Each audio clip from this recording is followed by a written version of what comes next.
எல்லாம் வல்ல இறைவனின் கருணையோடு 505 ஆல் நியூஸ் யூடியூப் சேனலின் சார்பாக அன்பார்ந்த வணக்கத்தை தெரிவித்துக் கொள்கிறேன். நான் உங்கள் தியாகபாலா. நம்ம அந்த பதிவில் என்ன பார்க்க போகிறோம்னாங்க, இப்போ நம்ம இந்தியாவில் T20 வேர்ல்டு கப் ரொம்ப பிரமாதமாக நடந்துக்கிட்டு இருக்கு. ரொம்ப எல்லா ரசிகர்களும் ஆர்வத்தோடு பார்க்கக்கூடிய, அதுவும் உலகமே ஆர்வத்தோடு பார்க்கக்கூடிய T20 வேர்ல்டு கப்பு நடந்துக்கிட்டு இருக்கு. இந்த T20 வேர்ல்டு கப்பை பற்றி பாகிஸ்தானில் உள்ள முன்னணி கிரிக்கெட் வீரர், நமக்கெல்லாம் தெரிஞ்சவர் தான், அவர் இன்ஜமாம் உல்லக். இவர் என்ன விமர்சனம் பண்ணுறாருன்னா, இவர் ஒரு மூத்த முன்னோடி கிரிக்கெட் உலகத்தில். இவரை நிறைய பேர் மதிப்பாங்க.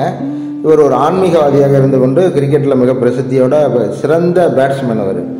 இவரை நானே பல காலங்களில் ஒரு சில நேரங்களில் ரசிச்சிருக்கேன் ரொம்ப. ஆனால் இவர் என்ன சொல்லியிருக்காருன்னா, ஒரு பெருந்தன்மையே இல்லாமல், இந்தியா ஐபிஎல் மேட்ச் இந்தியாவில் நடக்குது. ஐபிஎல் மேட்ச்சில் இந்தியாவில் உலகத்தில் உள்ள எல்லா வீரர்களும் விலை கொடுத்து, அதாவது ஒரு ஒப்பந்த அடிப்படையில் விலை கொடுத்து அவங்க விளையாடப்பட வைக்கிறாங்க, கோடிக்கணக்கான ரூபாய் கொடுத்து. அதனால எப்பொழுதுமே இந்திய கம்பெனிகளோட, இந்திய கிரிக்கெட் நிறுவனங்களோட தயவு உலக கிரிக்கெட் பிளேயர்கள்லாம் தேவை. அதனால இப்போ T20 விளையாடக்கூடிய கிரிக்கெட் வீரர்கள் கூட அதை சார்ந்தவங்க தான். எல்லாம் பிறகு ஐபிஎல்லில் பணம் வாங்கிட்டு விளையாடக்கூடியவங்க. அதனால இப்போ இந்தியாவுக்கு ஜாதகமான சூழ்நிலையில் தான் இவங்க விளையாட்டு இருக்கும். இந்தியா வெற்றி பெறுவது ஒரு கிட்டத்தட்ட தீர்மானிக்கப்பட்டது மாதிரி ஒன்று தான். இந்தியா ஃபைனலில் வெற்றி பெற்று கப்பை வாங்குறதுக்கான வாய்ப்பு கூட இருக்குது.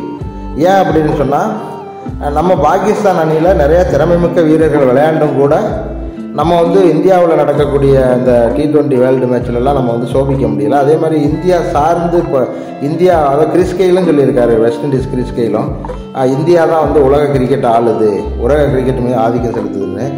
இந்த மாதிரியான குற்றச்சாட்டுக்கு மிக சிறந்த முறையில் நம்மளுடைய அஸ்வின் இருக்கார்ல, நம்மளுடைய முன்னாள் சுழல்பந்து வீச்சாளர் அஸ்வின், முன்னாள் என்னாலும் கூட சுழல்பந்து வீச்சாளர் அஸ்வின் என்ன சொல்லியிருக்காருன்னா, மிக சிறந்த முறையில் ரியாக்ட் பண்ணியிருக்காருங்க. அதாவது இன்ஜமாம் உல்லக் என்ன சொல்லியிருக்காரு அப்படின்னு சொன்னால், கிரிக்கெட் நாகரிகத்தின் அறியாமை அப்படின்னு விமர்சனம் பண்ணியிருக்காரு. இது ஒரு பெரிய ஒரு கடுமையான விமர்சனம் தான்.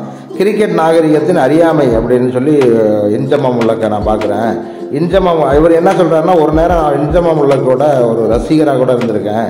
அவருக்கு எப்படியெல்லாம் பந்து வீசுகிறாங்க, அந்த பந்து வீசுகிற சுழல் பந்தை எப்படி அவர் சமாளிக்கிறாரு அப்படிங்கிறதெல்லாம் நான் முன்னிப்பாக பல தடவை அவருடைய ஆட்டத்தை நான் திரும்ப திரும்ப ரீவைண்ட் பண்ணி பார்ப்பேன். அது மாதிரியெல்லாம் நான் ரசித்த ஒரு பிளேயர் அவர் இது மாதிரி ஒரு தரமற்ற விமர்சனம், அதாவது ஒரு ஏதோ ஒரு பொறுப்புணர்வற்ற நபர்கள், சமுதாய பொறுப்பற்ற நபர்கள் சொல்கிறது மாதிரி கிரிக்கெட்டுங்கிற அந்த மிகப்பெரிய ஒரு அற்புதமான கலையின் மீது மிக பற்று கொண்டவர்கள்லாம் அவருடைய சொல்ல கேட்பாங்க. அந்த மாதிரியான ஒரு செல்வாக்கு மிக்க ஒரு மனிதர், கிரிக்கெட் உலகத்தில் ஆதிக்கம் செலுத்தக்கூடிய ஒரு நபர் இது மாதிரி சொல்லியிருக்குது. அப்படிங்கிறது இந்தியா ஒப்பந்த அடிப்படையில் வரக்கூடிய பிளேயர்கள் இந்தியாவுக்கு ஜாதகமாக செயல்படுவாங்க. ஐபிஎல்லில் ஒப்பந்தத்துக்கு வரக்கூடியவங்க இது மாதிரியான உலகக்கோப்பைகள்லையும் இந்தியாவுக்கு ஜாதகமான நிலையிலேயே விளையாடுவாங்க அப்படின்னு சொல்லியிருக்கிறது மிக வருத்தம் அளிக்கிறது.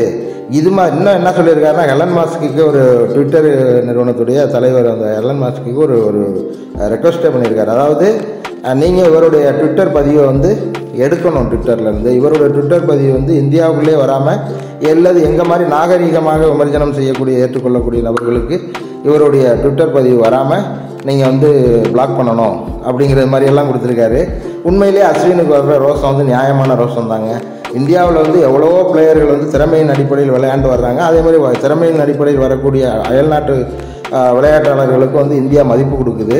அந்த மாதிரி சூழ்நிலையில் இன்ஜமாம் உல்லக் மாதிரி உள்ளவங்க இது மாதிரியான விஷமத்தனமான கருத்துக்களை விதைப்பது அப்படிங்கிறது கிரிக்கெட் உலகத்துக்கு நல்லதில்லை. இதை அஸ்வின் மட்டும் கண்டிக்கக்கூடாது. இப்போ அஸ்வின் கண்டித்ததை அடுத்து பாகிஸ்தானில் உள்ள ரசிகர்கள்லாம் நிறையா பேர் கமாண்ட் கொடுத்து நிறையா அஸ்வினை அட்டாக் பண்ணி போட்டிருக்காங்க. ஆனால் நம்ம இந்திய ரசிகர்களும் பதிலுக்கு நிறையா அவங்கள அட்டாக் பண்ணி கமாண்ட் பண்ணி போடுறாங்க. இருந்தாலும் இது இந்தியாவுக்கு உலக மத்தியில் ஒரு அழுக்கு அப்படிங்கிறது மாதிரி தான் அஸ்வின் சொல்கிறாரு. இது தப்பு, பொறுப்பற்ற முறையில் விமர்சனம் செய்யக்கூடாது அப்படின்னு சொல்லியிருக்காரு. மீண்டும் அடுத்த பதிவில் பார்ப்போம். நன்றி, வணக்கம்.